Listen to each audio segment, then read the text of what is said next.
குண்டலினி சக்தியை மேலே எழுப்பணும். அந்த குண்டலினி சக்தியை மேலே எழுப்புறதுக்கு இந்திரிய சக்தியை நிலை நிறுத்தணும். அதாவது நம்மளுடைய இந்திரிய சக்தியை நிலையாக நிறுத்தினா தான் அது குண்டலினி சக்தியாக மாறும். இந்திரிய சக்தி வெளியே போகாமல் நிறுத்துறதுக்கு என்ன வழி? நம்மளுடைய உடம்புல இருக்கக்கூடிய அந்த இந்திரிய சக்தியானது, விந்து சக்தியானது 3/4 பங்கு நீர்த்தன்மையும் 1/4 பங்கு நிலத்தன்மையும் இருக்குது. இந்த 3/4 பங்கு நீர்த்தன்மை 3/4 பங்கு நிலத்தன்மையாகவும் ஸ்திரத்தன்மையாகவும் 1/4 பங்கு நீர்த்தன்மையாகவும் மாற்றிட்டோம்னாக்கா இந்திரிய சக்தி வெளியே போகாது. 21 நாள் உங்களுடைய விந்து வெளியே போகாமல் இருந்துச்சுன்னா தான் இந்த 3/4 பங்கு நீர்த்தன்மையை அந்த 3/4 பங்கு நிலத்தன்மையாகவும் 1/4 பங்கு நீர்த்தன்மையாகவும் மாற்ற முடியும். மது, புகை உடல் நலத்திற்கு தீங்கானது. நன்றி. தமிழ் மக்களுக்கும் ஆன்மீக அன்பர்களுக்கும் அன்பான வணக்கங்கள். குண்டலினி யோகத்தில் வெற்றி பெறுவதற்கு குண்டலினி சக்தியை மேலே எழுப்பணும். அந்த குண்டலினி சக்தியை மேலே எழுப்புறதுக்கு இந்திரிய சக்தியை நிலை நிறுத்தணும். அதாவது நம்மளுடைய இந்திரிய சக்தியை நிலையாக நிறுத்தினா தான் அது குண்டலினி சக்தியாக மாறும். அதுக்கப்புறம் தான் அதை எழுப்ப முடியும். புரியுதுங்களா? இந்த இந்திரிய சக்தியை குண்டலினி சக்தியாக மாற்றி அதை எழுப்புறதை பற்றி அந்த 6 சக்கரங்களில் பயணிக்கிறத பற்றி நான் நிறையா காணொளி போட்டுட்டேன். ஆனால் இந்திரிய சக்தி வெளியே போகாமல் நிறுத்துறதுக்கு என்ன வழி, அதை நான் எந்த காணொலியிலையும் சொல்லலை. இந்த காணொலியில் அதை பற்றி தான் சொல்ல போகிறேன். என்னால் முடிஞ்ச அளவுக்கு என்னுடைய அனுபவத்தையும் என்னுடைய விளக்கத்தையும் கொடுக்குறேன். ஏற்றுக்கிறவங்க ஃபாலோ பண்ணுறவங்க பண்ணுங்கள். இந்திரியம் வெளியே போகாமல் இருக்கிறதுக்கு என்ன வழி? முதல்ல நம்மளுடைய விந்து தான் இந்திரியமாக மாறுது. நம்மளுடைய விந்து இந்திரியமாக மாறுற வரைக்கும் கொஞ்சம் நம்ம கட்டுப்பாடாக இருக்கணும். புரியுதுங்களா? இப்போ இந்த விந்து சக்தியானது இந்திரிய சக்தியாக மாறுறதுக்கு ஒரு குறைஞ்சபட்சம் ஒரு 21 நாள் ஆகுது. குறைஞ்சபட்சம் 21 நாள் ஆகும். அந்த 21 நாளைக்கு நீங்கள் எந்த ஒரு தவறுகளும் செய்யாமல் கட்டுப்பாடாக இருக்கணும். உங்களுடைய விந்தை வெளியில் விடாமல் இருக்கணும். புரியுதுங்களா? இப்போ இந்திரியம்னாக்கா என்னன்னு ஏற்கனவே நான் சொல்லியிருக்கேன். இப்போ ஒரு வாட்டி சொல்லிடுறேன். வள்ளல் பெருமான் சொன்ன மாதிரி மலம், சத்து, இந்திரியம், இந்த விந்தை 3ஆக பிரிச்சிருக்காரு. அதில் ஃபஸ்ட்டு மனிதனுக்கு ஆசையின் காரணமாக சுரக்கக்கூடிய விந்தானது மலம், அந்த லிஸ்ட்டில் சேர்த்துட்டார். 2வது குழந்தை பிறக்கக்கூடிய அணுக்கள் அதிகமாக இருக்கக்கூடிய விந்தை சத்துன்னு சொல்லியிருக்காரு. 3வதாக அது ரொம்ப நாள் அது வெளியே போகாமல் நிறுத்திட்டோம்னா அது இந்திரியமாக மாறும். புரியுதுங்களா? அதுதான் 3வது. இந்த மலம் வெளியே போகலாம். மலம் அப்படின்னு சொல்லக்கூடிய விந்து வெளியில் போகலாம். ஆனால் சத்துன்னு சொல்லக்கூடிய விந்து வெளியில் போகக்கூடாது. போச்சுன்னா குழந்தை பிறக்காது. கல்யாணமானவங்களுக்கு குழந்தை பிறக்காமல் இருக்கிறதுக்கு இது ஒரு காரணம். 3வதாக இந்திரியம். அந்த சத்தான விந்துலேருந்து தான் நாம் குழந்தையும் பெற்றுக்கிற முடியும். அதை இந்திரியமாகவும் மாற்ற முடியும். புரியுதுங்களா? இதை நல்லா தெளிவாக விளங்கிக்கோங்க. இப்போது இந்த இந்திரியமாக மாறுவதற்கு என்ன செய்யணும் அப்படின்னாக்கா,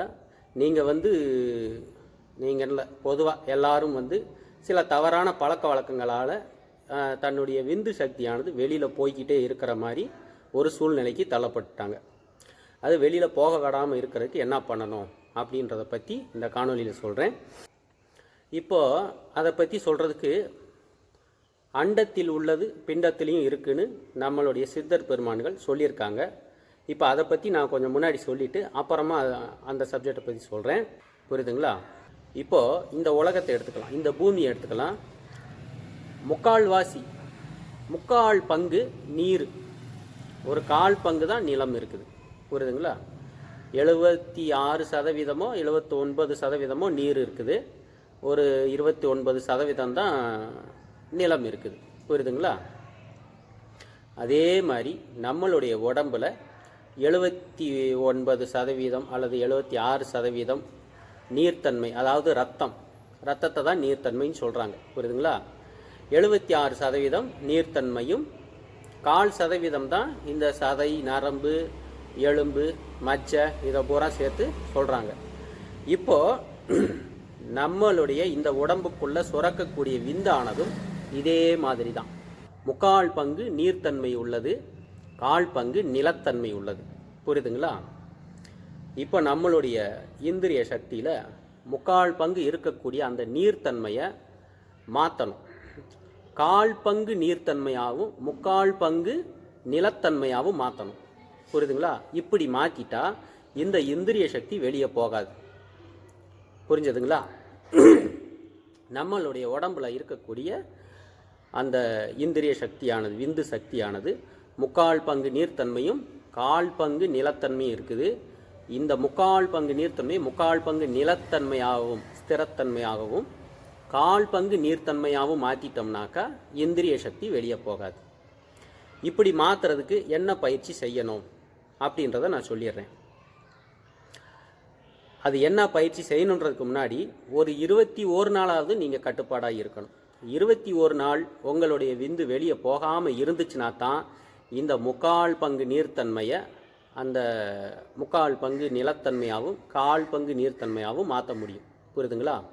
இந்த 21 நாள் எப்படியாவது நீங்கள் கட்டுப்பாடாக இருக்கணும். அதுக்கு உங்களுக்கு என்ன முறையில் நீங்கள் முயற்சி பண்ணுவீங்களோ பண்ணிக்கங்க, அது உங்களுடைய பிரியம். ஆனால் 21 நாள் நீங்கள் நிறுத்திட்டீங்க அப்படின்னாக்கா 21 நாளுக்கு அப்புறமா என்ன பயிற்சி செய்யணுன்றதை நான் சொல்கிறேன்.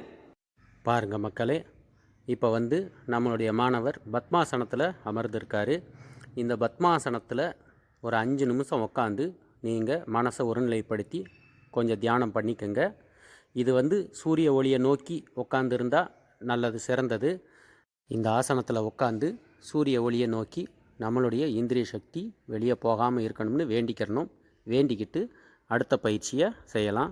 பாருங்க மக்களே, இதுதான் நீங்கள் இந்திரிய சக்தி வெளியே போகாமல் இருக்கிறதுக்கு செய்ய வேண்டிய பயிற்சி. இந்த ஆசனத்துக்கு பேர் சர்வாங்க ஆசனம்.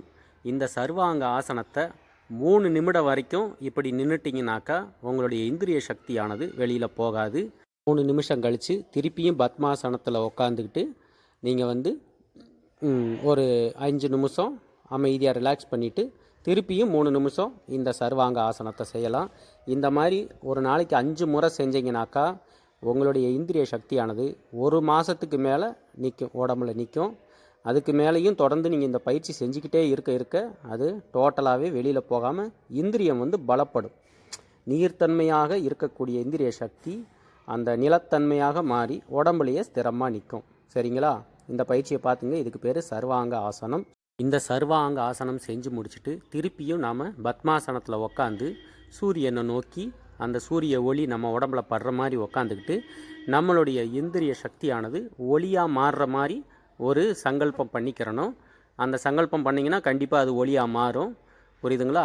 இந்த பத்மாசனத்தில் உட்காந்து திருப்பியும் ஒரு 5 நிமிஷம் தியானித்து அந்த நான் சொன்ன விஷயத்தை ஃபாலோ பண்ணுங்கள். பாருங்கள் மக்களே, அடுத்து செய்ய வேண்டிய ஆசனம், இதுக்கு பேர் யோக முத்ரா ஆசனம். நீங்கள் முதல்ல பத்மாசனம் உட்காந்து 5 நிமிஷம் மனசை ஒருநிலைப்படுத்திட்டு, 2வது சர்வாங்காசனம் பண்ணிவிட்டு 3 நிமிஷம் பண்ணிவிட்டு, அதுக்கடுத்து 3வதாக இந்த பயிற்சியை பண்ணணும். மறுபடியும் பத்மாசனம் உட்காந்துட்டு கைகளை பின்னாடி கட்டிட்டு நெற்றி நிலத்தில் படுற மாதிரி படுத்துக்கணும். நெற்றி நிலத்தில் படுற மாதிரி வச்சுக்கிட்டு கைகளை பின்னாடி கட்டிட்டு மூச்சை மெதுவாக இழுத்து விடணும். மெதுவாக இழுத்து விட்டுக்கிட்டே அந்த மூச்சை கவனிக்கணும். இந்த மூச்சு காற்றானது முதுகு பக்கமாக இருக்கிற சுழுமுனை நாடி ஆகிய அந்த நாடிக்குள்ளே பயணிக்கும். இப்போ இந்த ஆசனம் போடும்போது அந்த நாடிக்குள்ளே சுழுமுனை நாடி வழியாக வாசி பயணிக்கும் போது அந்த இந்திரிய சக்தியானது அந்த வாசியோடு சேர்ந்து சிரசுக்கு ஏறும். இது கொஞ்சம் கொஞ்சமாக தான் நடக்கும்.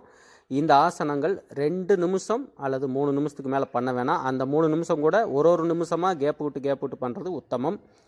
3 நிமிஷம் நல்லா பழகுனதுக்கப்புறம் அப்புறம் நீங்கள் பண்ணிக்கலாம். இந்த ஆசனத்தை பாருங்கள். இதுக்கு பேர் யோக முத்ரா ஆசனம். புரிஞ்சதுங்களா? சரி, அடுத்த ஆசனத்தை பார்க்கலாம். பாருங்கள் மக்களே, இது சிரசாசனம். இந்த ஆசனம் செய்கிறது ரொம்ப கடினம். கொஞ்சம் கொஞ்சமாக தான் செஞ்சு பழகணும். முதல்ல ஒரு 10 செகண்ட் நிறுத்திட்டு மறுபடியும் இறங்கிடணும். உடம்பை கீழே இறக்கிடணும். மறுபடியும் ஒரு 10 செகண்ட் நிறுத்திட்டு மறுபடியும் இறக்கிடணும். இப்படி 10 செகண்டாக நிறுத்தி பழகுனீங்கன்னா அதுக்கப்புறம் இந்த ஆசனம் உங்களுக்கு கை வந்துடும். இந்த சிரசாசனத்தில் 1 நிமிஷத்துக்கு மேலே நீங்கள் நிற்கக்கூடாது. இந்த 1 நிமிஷ பயிற்சியை நல்லா பழகுனவங்க தான் நிறுத்த முடியும். அதுக்கு மேலே நிறுத்தினா உங்களுக்கு ஒரு தலை நோய் வரும், தலைவலி வரும், கண் எரிச்சல் வரும். அது மாதிரி வந்துச்சுன்னா நிறுத்திடுங்க, பயிற்சியை உடனடியாக நிறுத்திடுங்க. இந்த சிரசாசனம் முழுக்க இந்திரிய சக்தி வெளியே போகாமல் இருக்கிறதுக்கு நல்ல உதவி செய்யும். இந்த ஆசனத்தை 1 நிமிஷத்துக்கு மேலே செய்யக்கூடாது. அப்படி 1 நிமிஷத்துக்கு மேலே செய்கிறதா கேப் விட்டு 2 மணி நேரம் 3 நேரத்துக்கு ஒரு வாட்டி இந்த 1 நிமிஷம் சிரசாசனம் பண்ணலாம். இது பண்ணும்போது வயிற்றில் உணவு இருக்கக்கூடாது. 10% இருக்கலாம், அதுக்கு மேலே இருக்கக்கூடாது. புரிஞ்சுதுங்களா? இந்த ஆசனத்தை பார்த்துங்க, இதுக்கு பேர் சிரசாசனம். சரி மக்களே, இன்றைக்கி நம்ம மாணவர் செய்து காட்டின இந்த ஆசனங்களை பார்த்தீங்க. இந்த ஆசனங்களை செஞ்சீங்கனாக்கா கண்டிப்பாக இந்திரிய சக்தி வெளியில் போகாது. அது மாதத்துக்கு 2 முறை போகுது, மாதத்துக்கு 3 வாட்டி எனக்கு போயிடுது இப்படின்னு சொல்கிறவங்க கூட இந்த பயிற்சியை செஞ்சீங்கன்னா நாளாக முதல்ல மாதத்துக்கு 1 முறை தான் இந்திரிய சக்தி வெளியில் போகும். அதுக்கப்புறம் நீங்கள் ஒரு 3 மாதமெல்லாம் தொடர்ந்து பண்ணிட்டீங்கன்னா 1 மாதம் 2 மாதம் 3 மாதம் வரைக்கும் இந்திரிய சக்தியை உள்ளேயே நிறுத்தி பழகலாம். இந்த இந்திரிய சக்தியை உள்ளே நிறுத்துறதுல ஒரு ஆபத்தும் இருக்குது, அதையும் சொல்லிடுறேன். இந்த இந்திரிய சக்தியானது, நம்மளுடைய விந்து சக்தியானதை உள்ளே நாம் ரொம்ப நாள் நிறுத்திட்டோம்னா அது இப்போ அது வேற ஒரு பரிணாமத்துக்கு போகும். புழு பிடிக்க ஆரம்பிக்கும். புரியுதுங்களா? புழு பிடிச்சி நம்மளுடைய உடம்பையே சாப்பிட ஆரம்பிக்கும். இந்த மாதிரி செல்லு அரிச்சு செத்துப்போன சாமியார்கள் நிறைய பேர் இருக்காங்க. ஏன் அப்படின்னாக்கா, இந்த யோக முறை, இந்த மூச்சு பயிற்சியை பண்ணாமல் விட்டோம்னா அந்த இந்திரிய சக்தி நாம் நினைக்கிற பரிணாமத்துக்கு மாறாது. அது உயிர் சக்தி இல்லையா? அதனால அந்த உயிர் சக்தியானது வேற ஒரு உயிராக பரிணாமம் எடுக்கிறதுக்கு ஆரம்பிச்சிடும். நாம் விந்தை ரொம்ப நாள் அடக்கி வச்சுருந்தோம்னா அது கெட்டு போய் அது புழு மாதிரி மாறி நம்மளுடைய உடம்பையே சாப்பிட ஆரம்பிக்கும்.